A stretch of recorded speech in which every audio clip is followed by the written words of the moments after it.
হ্যাঁ guys, welcome back to my channel, welcome to another new fresh blog.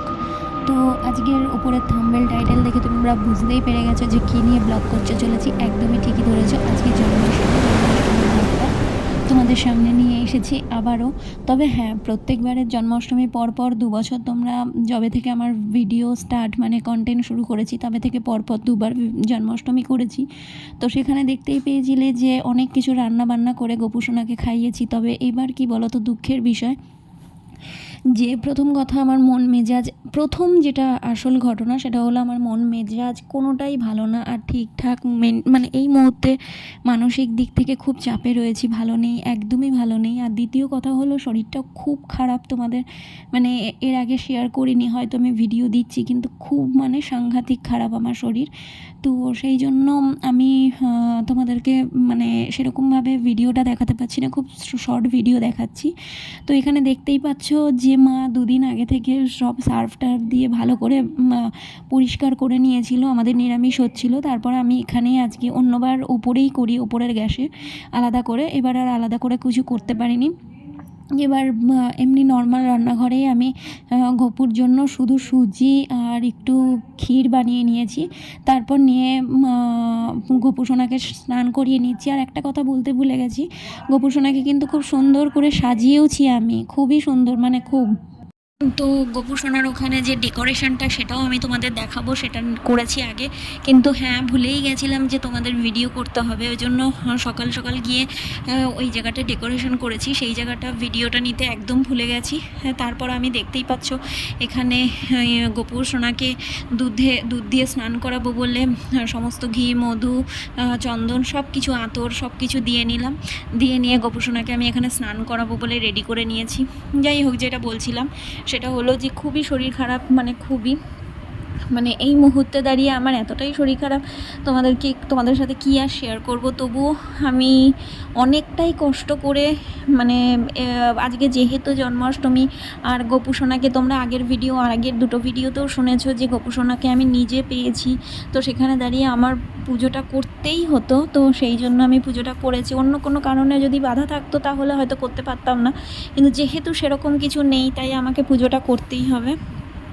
তো পুজোটা আমি করছি, কিন্তু আমি জানি না, মন তো একদমই ভালো নেই, পুরো ভেঙে গেছে মনটা, মানে খুবই কষ্টে রয়েছি এই মুহূর্তে, খুবই চাপের মধ্যে রয়েছি। যেটা মানে জানি না, ভগবান, আজকে গোপু সোনার পুজো হয়তো আমি দিচ্ছি, কিন্তু গোপু সোনাকে শুধু আমি এটাই বলে যাচ্ছিলাম যে আমার সাথে যা যা ঘটেছে তা যেন কোনো মানুষের সাথে না ঘটে, মানে কাউকে যেন এইভাবে ঠকতে না হয়, এটাই বলছিলাম। যাই হোক, আমি গোপুকে আতর দিয়ে প্রথমে আতর ঢেলে চান করিয়ে দিলাম। তারপর আমি দুধ দিয়ে আর যা যা দিয়েছিলাম, কর্পূর টপ্পূর যা মিশিয়েছিলাম তা আমি শঙ্খের ওপর নিয়ে নিলাম, শঙ্খের মধ্যে নিয়ে নিয়েছিলাম, নিয়ে তারপর আমি গোপু সোনাকে দিয়েছিলাম, গোপু সোনাকে পুজো করলাম। তো যাই হোক, আমি কিন্তু মন্ত্রতন্ত্র সবই জানি, আমি কিন্তু সেই মন্ত্র মানে মন্ত্র বলেই আমি স্নান করিয়েছি, পুজো করেছি, সবটাই করেছি। তো তোমরা দেখতেই পাচ্ছ।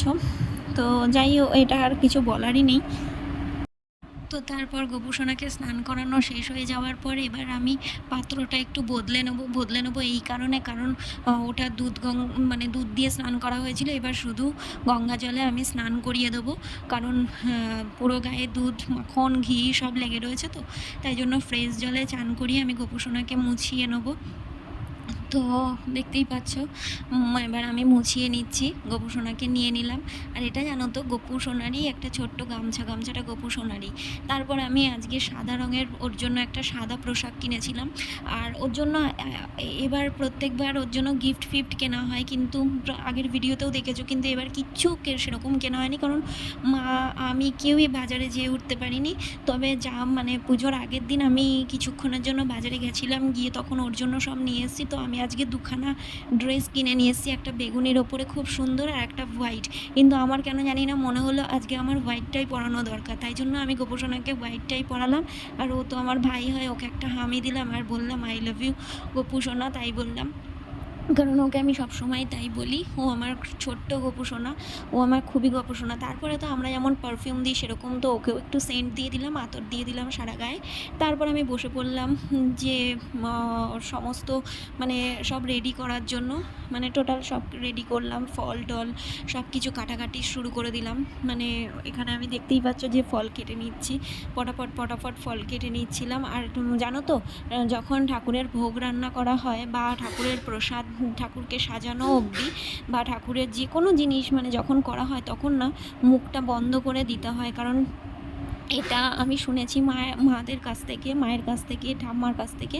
তো মুখটা বন্ধ করে প্রসাদ রান্না করতে হয়, প্লাস যতক্ষণ না ভোগ লাগানো হয় ততক্ষণ পর্যন্ত মুখটা বন্ধ রাখতে হয়।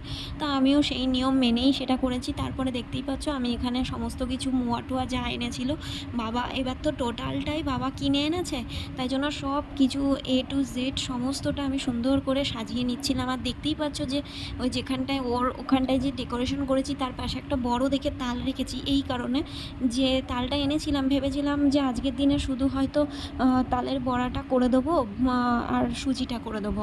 তো তারপরে দেখলাম শরীরটা এতটাই দুর্বল আর এত পরিমাণে মানে শরীরটা খারাপ হয়ে গেছে, আমি আর তালের বড়াটা করতে পারিনি। ওর গোপুসোনার পাশে দিয়ে রেখেছি, বললাম যে তোকে পরে করে অন্য একদিন অন্য একটা ভিডিওতে দেখাবো তোমাদেরকে, যে তোকে অন্য দিন আমি তালের বড়া করে তোকে আমি দেবো।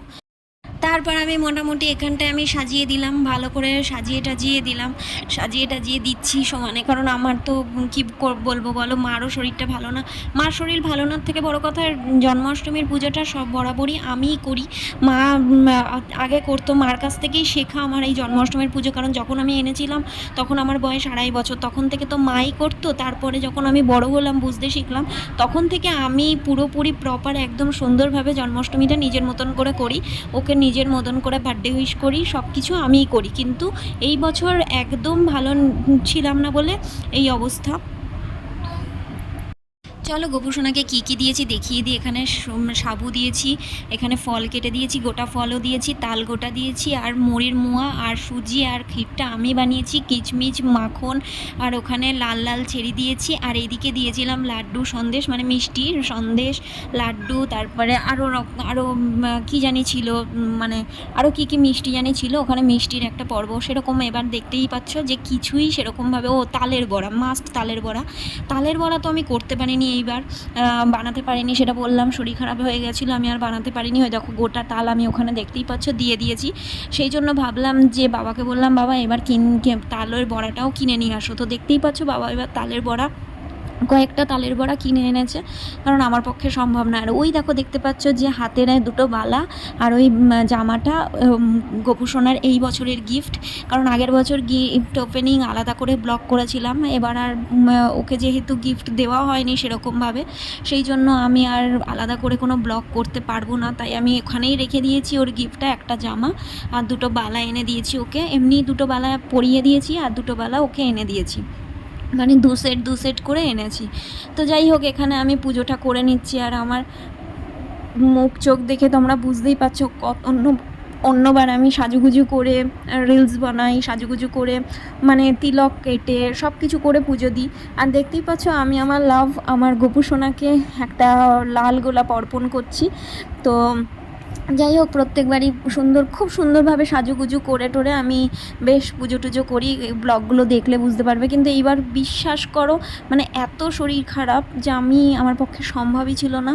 সেই জন্য আমরা মানে পুরোপুরি এরকমভাবে, মানে দেখতেই পাচ্ছ, আমাকে দেখেই বোঝা যাচ্ছে, এটা আর বলার কিছু নেই। তো কোনো রকমে এবার পুজোটা করেছি, সেরকমভাবে পুজো করতে পারিনি, মনটা খারাপ থাকলো। তবে হ্যাঁ, তালের বড়া যতক্ষণ না গোপুসোনাকে দেওয়া হয় এই জন্মাষ্টমীতে, ততদিন আমরা তাল খেতে পারি না।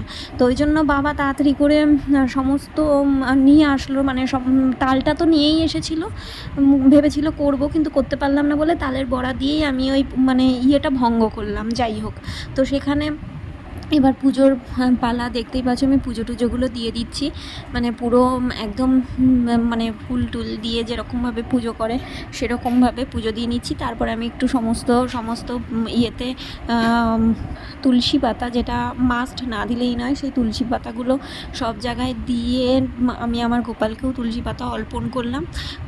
করার পর এই দেখো আমাদের ডেকোরেশনটা কেমন হয়েছে, তুমি কিন্তু জানিও, তোমরা সবাই কিন্তু জানিও যে কেমন হয়েছে। তো এইভাবে আমি পুরোপুরি পুজোটা সেরে নিলাম। সেরে নেওয়ার পর মানে আমার আজকে মন থেকে সেরকমভাবে সাজাতে পারিনি। দুটোই বেলুন ছিল বাড়িতে, কোনো রকমে মানে ভুলেই গেছি কি আনতে হবে। মানে এবার যেন জন্মাষ্টমীটা খুব একটা ভালোভাবে আমি পালনই করতে পারলাম না।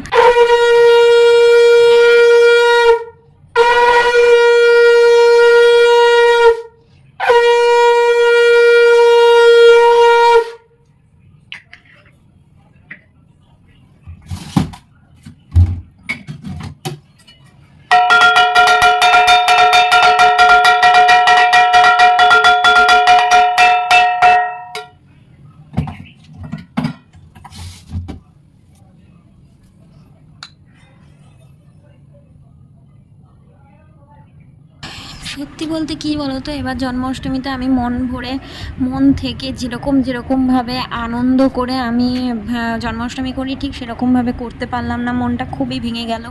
আর সত্যি কথা বলতে তোমরা দেখতেই পাচ্ছ যে আমি সামান্য ভয়েস দিচ্ছি, তাতেই আমি কতটা হাঁপিয়ে গেছি। তাহলে হ্যাঁ, তোমাদের সাথে আমি আর কি শেয়ার করবো বলো আমার শরীর নিয়ে। যাই হোক, তবুও যেটুকুনি পেরেছি, যেটুকুনিভাবে সাজাতে পেরেছি সেইটুকুনি আমি সাজিয়ে গোপুসোনাকে পুজো দিলাম। জানি না আমার গোপুসোনা আমার ভাগ্যে আর কত কষ্ট লিখেছে আর কত পরীক্ষা লিখেছে। আমি সব পরীক্ষা দিতেও প্রস্তুত, আর আমার কষ্ট আমি মেনে নিয়েছি।